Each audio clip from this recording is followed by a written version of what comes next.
Welcome back to my YouTube channel, Yu-Gi-Oh! Data, the social scientist.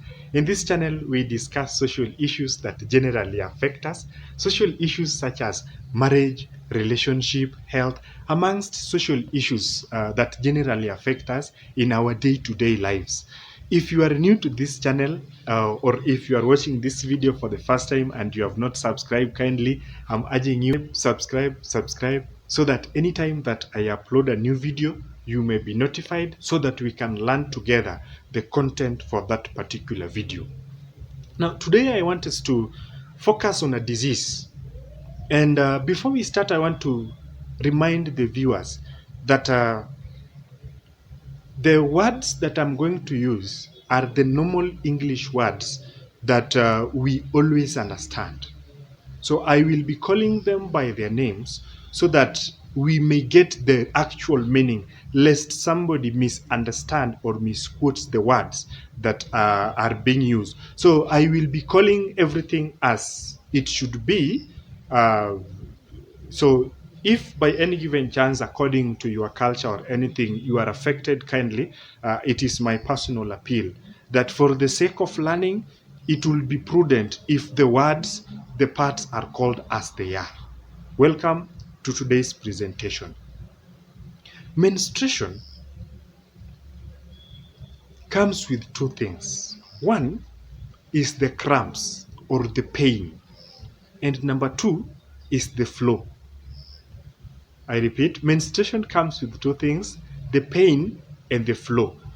However, if these two things go to the extreme, then it is cause for an alarm. If these two things goes to the extreme, then it is there is cause for an alarm. And that takes me to the disease that we want to talk about this day. And that disease is called endometriosis. Endometriosis gets its name from the word endometrium. And an endometrium is a tissue that is found on the uterus or the womb. Now, during menstruation, it is this endometrium that is usually shed off. So, endometriosis is a disease that comes as a result of the tissue, endometrium tissue, growing in another part of the body that is not the endometrium itself. That is outside the womb. It may be maybe in the fallopian tube, maybe the ovary, or any other part of the reproductive system. To the extreme, it can grow somewhere else outside the reproductive system. And I've used the word to the extreme, which is very dangerous because the tissue may have grown in other parts of the body, such that if it grows in the other parts of the body, as the shedding off in the uterus is taking place, even the other parts of the body that it grew because of the hormonal aspect will also be shedding off. So if it grows in the other parts of the body, then it is very dangerous. Endometriosis only affects the ladies who are in their reproductive age. But and when we talk about reproductive age, we are making reference to before menopause. So before a woman reaches menopause, she can develop endometriosis at any given time. And it is good when we know some of the things about endometriosis. Now, what are some of the symptoms of endometriosis? I said that pain as well as flow is normal, but if it goes to the extreme, then there is cause for an alarm. Number one symptom is excessive pain or excessive cramps. I know if I use the word cramps, we may understand it much better. Excessive cramps. That is, you may find some people that during the process of menstruation, most of them, or some people who have endometriosis, they will have excessive pain that may make somebody even to lie down on the floor and do very funny things. So it may be that the endometriosis is mild, or to the extreme is even dangerous. So I want to call upon us this day. I've said that one of the symptoms is the pain. The pain can be the excessive cramps. Number two, the pain can be chronic or long-term pain on the back. You may have chronic pain on the back, especially during menstruation. So as somebody undergoes the process, you will find that she's complaining a lot about the back pain.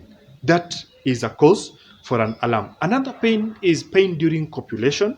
Copulation, uh, let me put it that way so that it does not sound the other way around. So during copulation, you may also feel pain.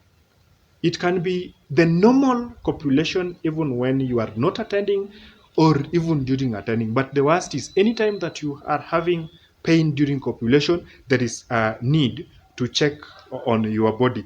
The last kind of pain that also is accompanied by endometriosis is the bowel movement. As you go for the long call, you will notice that you will be feeling a lot of pain. So the bowel movement also comes with the pain. So if these four types of pain uh, is what you feel most of the time, kindly, there is need to see a doctor. Number two, or symptom number two, is the heavy bleeding. That is, the woman overflows. There's lots of things that happens that makes the lady to overflow. The overflowing is as a result of the tissue that has been deposited in the other parts of the reproductive system now also is shed off. As the shedding off takes place, the normal shedding place has taken place in the womb, but now there are extra shedding that takes place in maybe the fallopian tube or the ovary or the other parts of the body, and this leads to an overflow.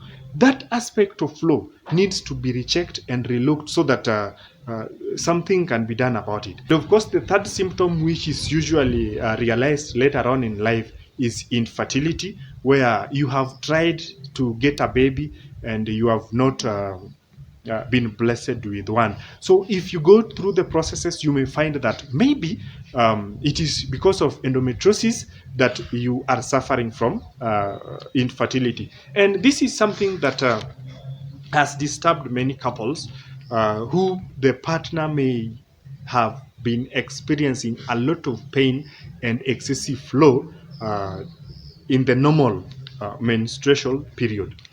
Causes. The actual cause of endometriosis has not been found yet. However, it is believed that it results from hormonal imbalance, because most of the people that have been diagnosed with endometriosis usually suffer from hormonal imbalance. Another aspect is immune system problem, though not very common. The most common one is the one for hormonal imbalance. It is important to note that as much as it has got no specific cure as at now, it is a disease that can be managed. So if by any given chance you know of someone who has the symptoms that I've said, or you are somebody who is suffering from such, it is advisable to go see a doctor, so that if it is diagnosed that it is endometriosis, then there is some medicine that will be given and some injections that can manage. I've said that the cure has not been found yet, but it is something that can be managed medically. And because it can be managed medically, kindly, if you know of someone, or if maybe you are someone, I'm saying this because you may be a man and you know of a sister, you know of your aunt, your cousin, somebody somewhere that during the process they undergo such pain, kindly, it is high time that you go see a doctor. Thank you for watching, and until next time, bye bye.